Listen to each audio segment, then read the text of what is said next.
The town of Farmville is making progress on its Americans with Disabilities Act transition plan. Our Haley Hollinger was at the planning meeting and is live with more on the city's progress with ADA. Haley?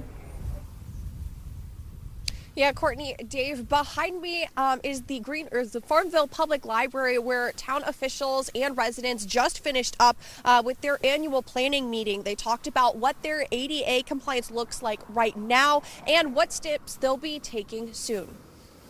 This sidewalk in Farmville has a ramp, a sign of progress as town leaders continue to push for ADA compliance. Now we have been identifying places to go in and to put in ramps based off of need or remodeling and construction.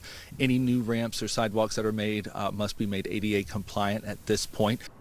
Farmville's new ADA coordinator, Kevin McDaniel, and Precision Infrastructure Management, or PIM, found over 2,000 accessibility barriers over almost 10 miles of pedestrian right-of-way space.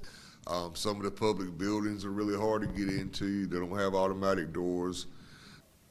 Meaning no ramps, hazards, or sidewalks that are too small. These issues make it hard for residents like Monty King to get around. Right now, I won't even basically ride on the sidewalks because I just ride in the road.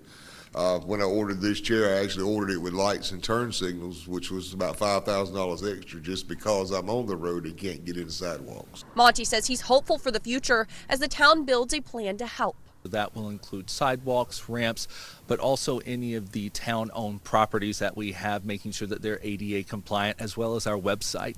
The next step that they'll do is putting in that strategic plan, what that looks like over the next 5-10 years here, so that we know where we need to focus and can continue to become ADA compliant.